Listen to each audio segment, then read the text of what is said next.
नमस्कार मंडळी, स्वागत आहे तुमचं पंकज क्लिप्समध्ये, ज्यात आपण मोठे पॉडकास्ट छोट्या छोट्या क्लिप्समध्ये टाकतो. ही स्टोरी तुम्ही नक्की एन्जॉय कराल, पण त्याआधी सबस्क्राईब करायला विसरू नका.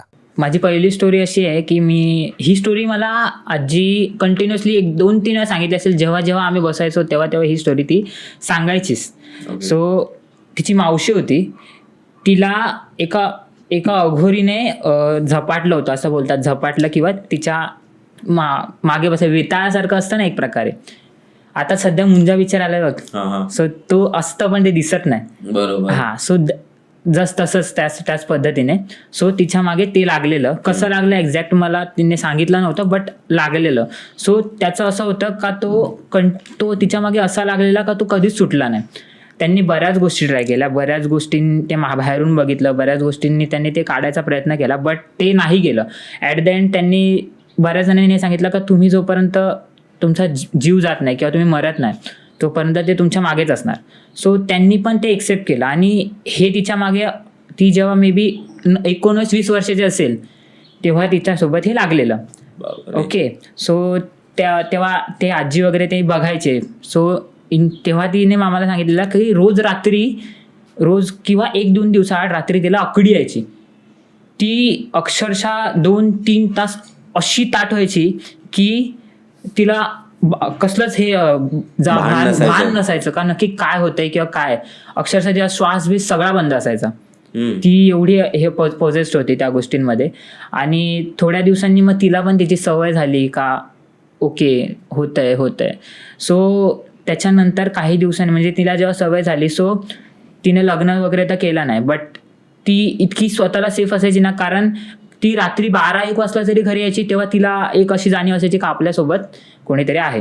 सो एक अशी स्टोरी अशी होती का तिला आजींनी का फॅमिलीने एका इथे ठेवलेलं, ते हे असतं ना मुस्लिम लोकांचा तो दर्गा टाईप असतो. हो, सो तिथे तिला ठेवलेलं. ओके, सो ते असं नाही, त्या लोकांना त्या पर्टिक्युलर एरियामध्येच ते येऊ शकतात, त्याच्या आतमध्ये ते येऊ नाही शकत. एक लक्ष्मण रेखा असते ती क्रॉस करूच नाही शकत. सो त्याचं तसं होतं. ओके, सो ती जेव्हा ती आतमध्ये होती तेव्हा तिने तिकडे जे बाबा होते त्यांनाच ती बोलली की तिची मावशी का मला जाणवतं का माझ्यासोबत कोणीतरी आहे किंवा माझ्यासोबत आहे कोणीतरी, माझ्या मागे आहे कोणीतरी, बट मला त्याला बघायचंय. ओके, मला त्याला बघायचंय. सो ते बोलले का नाही बघू शकत तू, की तू बघशील तर घाबरशील. ओके, तू नको बघूस. तर ती बोलते नाही मला बघायचंय.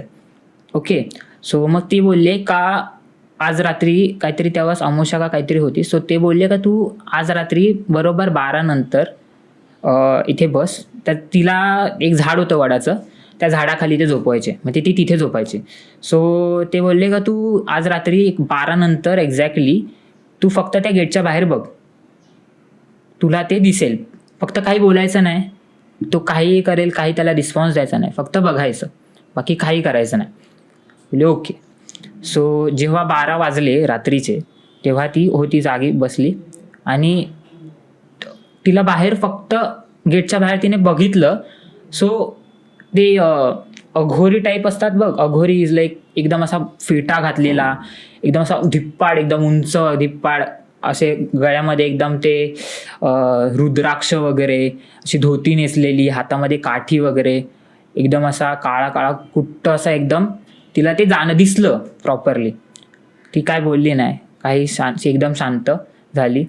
देन आफ्टर मग ते कॅरी ऑन दुसऱ्या दिवशी वगैरे सगळं झालं. पण त्या दिवसानंतर तिला तिच्या मनातली ती भीती होती ना, ती म्हणजे ती कुठेही बाहेर वगैरे जायची, तिला काय वाटायचं नाही का बाबा, तिला वाटायचं आपल्यासोबत आहेत. सो माझ्या आजीचा हा एक्सपिरियन्स होता का तिला हे सगळं तिनेच सांगितलेलं.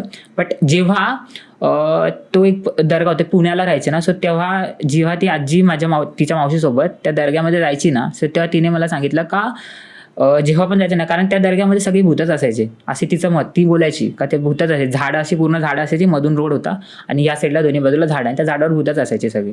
सो तेव्हा ती जायची ना, ती मावशी यायची ना, तेव्हा ती सगळी भूतं तिला सलाम सलाम सलाम सलाम असे आवाज द्यायचे. ओके, त्याच्यानंतर ती ना येताना ती दोन वेळा आजी गेली तेव्हा तिला ते ऐकायला आलं.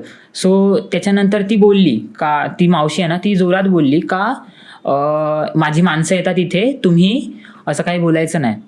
माझी माणसं आल्यावर ती घाबरतात. ओके, त्याच्यानंतर ते बंद झालं. बट ॲट द मुमेंट त्याने तिला एंडपर्यंत सोडलं नाही. तिला सांगितलेलं कारण तिला त्यांनी म्हणजे ते ज्याच्याकडे ते बघायला जायचे ना किंवा ते सोडवायला जायचे ना, त्यांनी सांगितलेलं का हे तुमच्यासोबत एकदम लाईफ टाईम राहील, बट तुम्ही जशा म्हाताऱ्या होत जाल तेव्हा त्याची पण पॉवर जी आहे ती कमी कमी होत जाईल. ओके, सो मे बी आता रिसेंटलीच 1-2-3 वर्षापूर्वी त्यांची डेथ झाली. सो तेव्हा तिला ना ॲट द एंड जेव्हा जशी ती म्हातारी होत गेली ना, सगळं ते कमी कमी होत गेलं. बट जेव्हा ती म्हातारी होत गेली ना, तिला ना इथे दाढी यायला लागली, पांढरी पांढरी दाढी यायला लागली, छातीवर पण पांढरे केस यायला लागले. म्हणजे इन शॉर्टमध्ये ते एक पुरुष, ऑब्व्हियस तिच्या मागे एक पुरुष होता. सो ते म्हातारा झाल्यावर तिच्यामध्ये त्या सगळ्या गोष्टी यायला लागल्या. दाढी इथे पांढरी पांढरी, पूर्ण इथे दाढी आलेली, छातीवर केस वगैरे आलेले. सो ॲट द मुमेंट जेव्हा ती वारली, सो मग ते सगळं बंद झालं. बापरे. मग त्याने लग्न नव्हतं केलं? नाही, ते लग्न करूनच द्यायचे नाहीत. जेव्हा पण त्या ऑब्व्हियस ट्राय केलेलं, जेव्हा पण काय करायला द्यायचे ना, तेव्हा त्या पर्सनचं काही ना काहीतरी व्हायचं, काही ना काहीतरी तो आजारी पडेल किंवा काही ना काहीतरी ॲक्सिडेंट होईल, काही ना काहीतरी व्हायचं. बट त्यानंतर मग त्यांनी ठरवलं का नाही करायचं. बट ती एकदम व्यवस्थित असायची, म्हणजे ऑफिसला जायची, सगळं रेग्युलॅरिटी खूप व्यवस्थित होती. फक्त होतं का दॅट एक पर्सन होता हे तिला नेहमी जाणवायचं का आपल्यासोबत एक कोणतरी चालतंय, आहे आपल्यासोबत कोणतरी, असं. खतरनाक बाई. तसं सेम सिद्धेश्वर बरोबर पण झालेला, तो रिसेंटली आलेला. तर त्याचं असं होतं की त्याच्याबरोबर एका बाईचा आत्मा होता आणि तो त्याची जी एक मैत्रीण होती जी त्याला आवडायची, तिच्यापासून ती बाई जी होती त्याच्या अंगात ती तिला लांब ठेवायची. म्हणजे काही ना काहीतरी अडथळा आणणार किंवा काही भांडणं करणार. म्हणजे तो बोलतो की माझ्या मनात काही नसायचं तरी पण माहिती ना मी विचित्र वागायचो आणि भेटायचं असं मी काही करून ते कॅन्सल करून टाकायचो, झोपून जायचो. तर त्या सर्व गोष्टी पण आता कुठे ना कुठे मला असं ते आठवते की असं असं ते पॉइंट्स कनेक्ट होतात ना. अच्छा, असेल काहीतरी. ॲज अ सेम सिच्युएशन हे माझ्या मम्मीच्या गावामध्ये, कणकवलीमध्ये. ओके, सो तिकडे कसं होतं, तिकडे पण ॲज अ सेम थोडंफार असेल. बट तिकडे एक बाई आहे जी आम्हाला नेहमी, आम्ही गावाला जातो ना मम्मीच्या, तेव्हा ती आम्हाला नेहमी दिसते. एकदा मी असं गेलेलो, सो आम्हाला ती दिसली. सो ठीक आहे बोललो. त्याच्यानंतर मम्मीने मग घरी आल्यावर आम्हाला सांगितलं, ही माहिती आहे का कोण आहे, ही ग्रॅज्युएशन वगैरे झालेली, एकदम वेल सेटल आहे, शिकलेली पोरगी आहे, आणि ती बाटल्या कचरा गोळा करत होती रस्त्यावर आणि चालत होती. ओके, शिकलेली वेल सेटल पोरगी, चांगल्या घरातली पोरगी आहे. ओके, मी बोललो मग असं काय झालं. त्यांनी मग आम्हाला सांगितलं तिचं काहीतरी प्रेमाचं काहीतरी होतं. सो त्याच्यानंतर तिला असे हे झालं का ती एकदम वेडी झाली आणि ती स्मशानात जाऊन झोपायला लागली एकदम अचानकपणे. स्मशानातच जायची, स्मशानातच झोपायची, तिथेच बाहेर पडून राहायची, कुठं राहायची.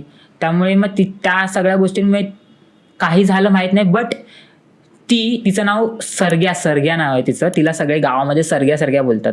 ओके, तिला तुम्ही आवाज जरी दिला ना तर ती कोणाचं काही घेणार नाही खायला. ती कोणाला आवाज दिला फक्त हसेल, बट कोणाकडून काय घेणार नाही, काहीच करणार नाही. काय खाते काय माहीत नाही.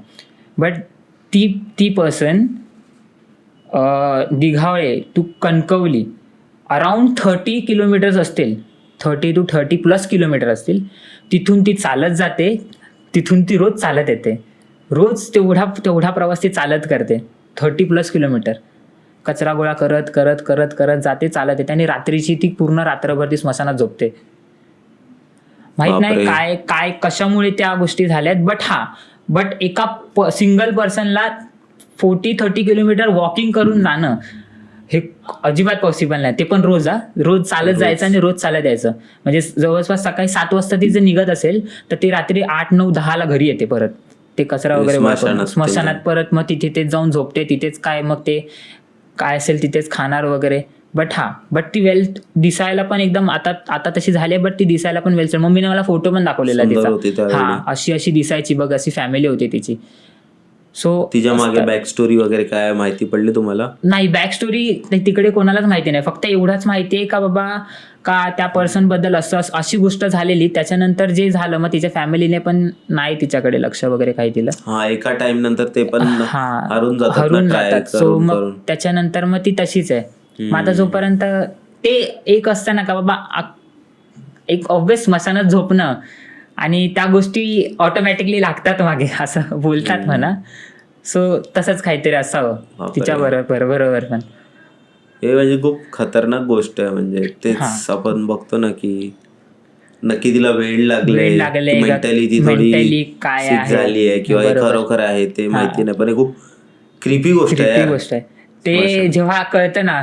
कारण आम्ही लिटरली थोडस चालायला गेलो का आम्हाला असं वाटायचं यार थकलो, बट ते रोज डिस्टन्स तेवढं करणं वॉकिंग करून ते पण अशा हे अवस्थेत नॉर्मल पर्सनला तर मी तरी बोलतो नॉर्मल पर्सनला पॉसिबल नाही रोज ते पण. कंटाळा येतो कंटाळा येतो, माणूस थकतो एवढं. पण दुसऱ्या दिवशी त्याच टायमाला तू अक्षरशः आम्ही तिकडे गावाला होतो ना, तर अक्षरशः ती डॉट 7 वाजता तुला दिसणारच जाताना. टायमिंग फिक्स आहे, त्याच टायमाला दिसणार. तुम्हाला ही स्टोरी आवडली असेल तर डिस्क्रिप्शनमध्ये आम्ही पूर्ण एपिसोडची लिंक टाकलेली आहे, तो चेकआउट करायला विसरू नका. त्यात अशाच प्रकारच्या भरपूर स्टोरीज अवेलेबल आहेत आणि सबस्क्राईब करायला विसरू नका.